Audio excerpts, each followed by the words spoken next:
Hello everyone. In this video, what we're going to do is kind of take the concept of functions that we just talked about in our previous video and now incorporate that into a program. In this case, we're going to incorporate it into an existing program. And of course, we're going to use a good old VB Auto Center to do so. I would highly recommend at this point in time you pause this video and possibly go download really four things, yes, four things. Number one, last week's content in regards to the Visios, the structure charts that I provided for you, the one without data and the one with data, the VB Auto Center example that we did for procedures, and then this week's VB Auto Center example that incorporates functions. I believe if you followed along with this video and had these open, that you would get a lot more out of it. Because I'm going to be kind of going through it, obviously going up and down and scrolling, but maybe if you have it on your computer, you can follow it a little bit easier. Better yet, if you can print this stuff off, maybe you can even follow it easier. All right, I'll leave that up to you, but right now I highly recommend you pause. All right, we'll sit back and wait for you to come back. All right. So hopefully you did pause, and hopefully you did go get those programs and the Visios, and now we'll kind of talk about really how to incorporate functions. Once again, it's not too hard, and I don't want to make it harder than it really is. Once again, a function is a procedure, so we're going to be doing some of the same things in it, but instead of passing it by ref or receiving it by ref, we're going to just return the value. Okay, so this structure chart is the simple structure chart in regards to VB Auto Center, where I basically got and validated my input, I did my calculations, and I called the different pieces of my calculations. In this case, calculate AF price, calculate tax, calculate subtotal, calculate grand total. I had a question from some students saying, I still have a hard time deciding how to write my programs and how to break everything up. Well, start with your inputs and start with your outputs. The outputs you define probably will tell you the things you need to do, okay? And then you deal with each output. And remember when we talked about this a long time ago, deal with each output at a time. But in this case, what you're going to be doing is dealing with each output as one of your procedures, okay? And that's where you start at. And if you need to break things down, go from there. Like in my example here, I have an output called calculate AF price. AF price was an output. But I broke that down into calculate accessories and calculate finish because there was two separate things. Does that make sense? So start with your outputs and then determine what you need to do to get that output. If it's multiple things, break it down. If it's not, like tax, then keep it together. Just keep it simple. Don't make it too hard. There is no exact way of modularizing your program. Obviously, my way is the best way, but again, it's one way. You might have a different teacher, a different instructor, or a different peer that might recommend another way. Okay, so again, that's why we have different books out there. Once again, right? We have different books, and we have different authors who teach things differently. If everybody taught it the same way, we wouldn't have multiple versions of how to code in Visual Basic. There are millions of books out there that teach you how to do that. But in that case, it's the same concept here. It's your artistic, really, ability here and how you would design your program. But that's how I do it. I look at my outputs and I start there. And I have a box for each one. Then I analyze each one of those and determine what I need to do. Hopefully that helps a little bit, a little review. Okay? So I look at this and I say, okay, now I know I can do procedures. So it was very easy for me to write my program utilizing procedures based upon this particular structure chart, correct? Because I know for every box, I should have a procedure. And that's pretty much what I did in my example from last week, is that I had a box for every procedure. I had my input, my calculate car, and so on. I had my local variables. I don't know if, and all I had here was some constants in this case, correct? And I passed things down. So I went and got my inputs. I passed down Boolean validated. Once those were good, I passed those down, and I passed down empty buckets to fill up for my outputs. And as you know, I received all of those by ref. So here's by val, because I'm just reading my inputs now. And I received by ref all my outputs. And then I kept calling down. So calculate a price, and so on and so on. You see all those by refs there because I'm changing the values. The ones you see by val are either my inputs or already outputs that I've already calculated based upon how I did things. Does that make sense? All right. So that's how we did it last week. And once again, I hope you're caught up with that, or you looked at solutions, or hopefully by looking at this one more time helps you a little bit. You need to make sure you understand the whole concepts of by refs before diving into functions. I think, or maybe diving into functions might even help you with by refs. But as long as you understand when you received it by ref, you had the ability to change it. Okay. All right. So the other one that I think is a really good one to look at is the structure chart I gave you last week, in which we basically showed you what data we were passing. All right. And so again, this is for a VB Auto Center. And what we did is we passed down empty price and trade, empty price, and so on. And we were having my get and validate fill this up. Here's what I'm going to tell you right now, and I'll say it one more time when we look at the program. Though we could write functions for get and validate input, I'm going to recommend you don't deal with those during this course. I want you to understand functions first, and then we can go back and deal with functions for get and validate. So for the rest of this course, your get and validate procedures should receive things by ref. Keep it the exact same way as we taught it the last 2 weeks. I don't want you changing anything until you really, truly understand functions. Does that make sense? All right. So for the purpose of functions and the purpose of the rest of this course, this right here will stay the same. Now you may ask me, well, Bob, you said in the previous video some programming languages don't even support by ref. You're absolutely right. And at that point in time, you're going to have to deal with functions to do this work right here, get and validate your inputs. But for simplicity and focus, I want you to just deal with functions in the calculations part of your program. Does that make sense? And if you do that, I think things will be a little bit easier. As you notice from my main routine, I also pass down, as I showed you before, many empty buckets are going to be filled up to my calculation routine. All right? I put that in green here for a purpose, and I'll show you that a little bit later on. In this case here, you see that I keep passing from this one. I'm passing down the empty AF price. I'm passing the empty tax, the empty subtotals, and the empty grand totals. These reds that I'm identifying right here, these red variables that say empty, tells me that I need to receive them by ref, correct? Because if they're empty, I need to fill them up. If I need to fill them up, I need to change them. If I need to change them, I need to receive them by ref. But also now what it's telling me, instead of receiving it by ref from a procedural point of view, I could also use functions. And instead of receiving it by ref, I can now just do the work and return the values.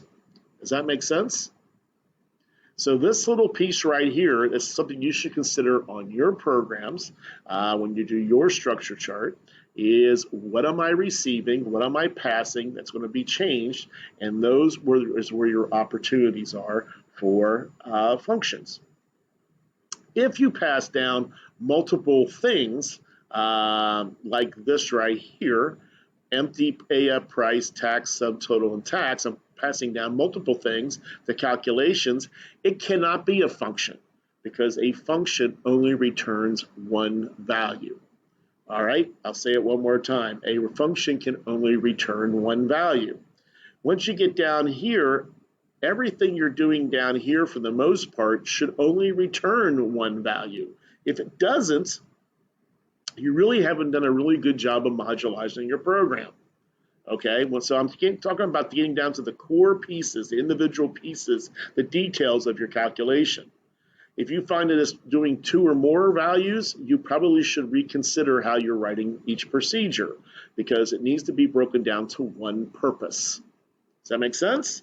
So functions almost force you to break it down to one purpose because you only can return one value. All right, hopefully that helps. So this is what we're going to kind of do. So based upon your design and what you're doing, you can very easily determine where functions would come into play. All right. In this case, where I have green here and I'm passing these things down empty to this particular procedure, which really just kind of controls all my calculations, I'm going to have to receive these by ref because I have multiple ones. Or I'm going to have to rewrite how I do my program. And I'll show you what I mean by that in a few minutes. Okay? So let's get into the program then. Let's see, which one is it there? Oh, not that one. I always pick the wrong one. Here you go. Okay, so let's look at the difference here. So once again, we sit back, everything's the same. And as we see here, for the most part, everything is still the same when it comes to my button click. Okay, so here's my button click right here. Everything, still keeping all my local variables that if I wasn't modularizing, I would still keep. And I'm passing everything down. Once again, getting validated input for your assignments and for your final projects in this course, do not deal with those, okay? Just keep everything the same as is taught up to this point when it comes to modularization, okay? Meaning you're gonna receive things by ref and you're getting validate. This is where it changes right here. Per my Visio, per my structure chart, I'm passing down my inputs and I'm passing down empty buckets here, correct? And so let's go look at that right here. And as we see here, I'm receiving those by ref. It's going to be the only time I'm going to receive things by ref in this calculate car price. Once again, let's look at this. I'm passing all these down from my main routine and my valid price and trade. That's what I pass down right here. Because I have multiple things I'm changing in calculations procedure, because of how I wrote this and how I broke up my program, since there's multiples, I cannot use a function for this. If I was only passing down one thing to here, I possibly could, okay? But all these things in red, which calculations is going to call, I can now use functions. And as you see here, it's exactly what I'm doing. All right, let's go look at the before and after. Let's see. So before I was just using procedures, I was calculating AF price. And in that case, I passed down an empty bucket AF price, which I was receiving right here by ref. Okay. And the after, as you see, I'm going to return the AF price. All I'm going to do is call the function. The function in this case is going to get it, and I'm going to do it. Now, what I did here in this particular function is broke it up. Okay, let's go look at this again, the difference. Okay, so I calculate AF price. Here it's going to call these two pieces, and I'm passing this stuff down, AF price. Well, I changed it a little bit with my function in this case, and see if you can follow along. In this case, I went in here and declared local variables called accessories and finish, and I'm going to calculate accessories and get that back, calculate finish, get that back, and then add those two together and return those two. Does that make sense at all? So in this case here, here's my finish, and in this case here, here's my finish, and here's my accessories. And this is how I do everything and return the answer. And then I do everything here and return the answer. Now, some people might say, well, what are you doing here? Why did you declare this variable here? Well, that variable is different than this variable because they're local variables. I could have done this a couple of different ways. And one way I could do it is I could have very easily stated, let's see, I'll go ahead and put this here. I could just said something like this and said return this and return this, meaning I'm either going to return, my finish is either going to be this price or nothing based upon if it's standard or not. The problem with this, going back to functional programming, is that what the functional programming basically says that if you're going to declare a function, if you're going to do this, you should really have one in and one out, meaning you're coming to the function one way, and that's usually at the top, and you go out of the function another way. Okay, only one way though. You shouldn't have multiple exits. Okay, it's not like a plane or anything like that. You shouldn't have multiple exits. It's very hard to follow, very hard to maintain. In this particular function, it's pretty simple. There's no doubt about it. And I could probably argue this is a simple way of doing this. But for sake of practice, for when your functions actually get more complicated, I highly recommend that you practice only one return. Okay, should be in your function, not multiples. Trust me, I have maintained programs that had functions in them that had multiple returns all the way through the code. Next thing I know, this piece of code right here is 300 lines long, and I missed it. Next thing I know, I didn't understand it, or I missed it and I found errors. Really a pain. One return makes it all pretty easy. So to do that, I had to declare another variable right here that I'm going to use, and I said based upon this, this would equal this, and based upon this, this will equal this, and then I'm going to take whatever that is and return it. I love my returns being the last statement in my functions. Okay? Once again, this particular one just has nothing to do with this. I could have named this different. I could have said DBL finish, maybe we call this one DBL finish, finish on car. I don't know, I'm making stuff up here. So once again, I just want to, the only reason I'm doing this is because these are two separate local variables. Does that make sense? Okay. So take a look at that. I think after this video, I highly recommend that you walk through it again, debug it and walk through it again, and make sure you get an idea of how these functions worked. Once you get the hang of it, they're really easy. Obviously, first time you've seen them, this is all brand new, might be a little bit difficult, but don't make them that hard. They're actually very, very easy. It's just returning the value. Compare the before and the after, and I think you'll get an idea of what we're trying to do. Okay? Once again, I can keep moving on here, and as you see here, once I call that function, I return the AF price. I'm calculating the tax. I'm passing down the base price and the AF price to get my tax. I'm passing down the base price and the AF price and the tax to get my subtotal. And I'm passing down the subtotal and the trade to get my amount due. Before we passed all these down with it, and received it by ref. And none of this, as you see, I'm receiving by ref anymore. By val, there's no by refs until I finished up after my calculate car price, because I passed down multiple things to change to that. Does that make sense? I hope it does. What could I do? So to finish this video, my big question is, what could I have done to not receive all these by refs? Well, and because Bob, you said that other languages we can't do by ref. So what do? Well, in that case there, we would probably have to modularize our program a little bit differently. And what I mean by that, I'm going to make this sort of ugly for a second. I might get some red lines, so forgive me. So instead of having this one procedure, to sort of like a chapter called calculate car price, probably from my main routine, what I'm going to have to do is do this. Instead, I would have all the subsections within my main routine. And then in doing that, I wouldn't call that other routine called calculate. I call all the separate little details, meaning I would avoid calling this. I would have this call all of these. And in doing that, I eliminate the need of passing down multiple empty buckets. And that's how I would do that in other programming languages to ensure because I don't have the option of doing by ref.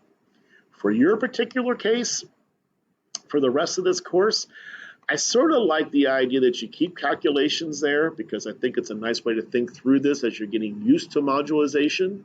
Once you get used to it, by all means, feel free to do whatever you feel is necessary to eliminate the need for by ref. Okay? Once again, for this particular course, keep getting validated the exact same way. If you want to try, making those functions, you can, but that's a low priority. Learn how to use functions down here. It makes sense. Once you got the concept and you see it and you really understand it, and then we can play around with these later on. But right now, I wouldn't. Okay? Anyway, A quick video walking through it. What I would do now is walk through it yourself, study those programs, make sure you see the differences, ask any questions from your instructors that you need, and once you're ready, you give a shot on your assignments for the week.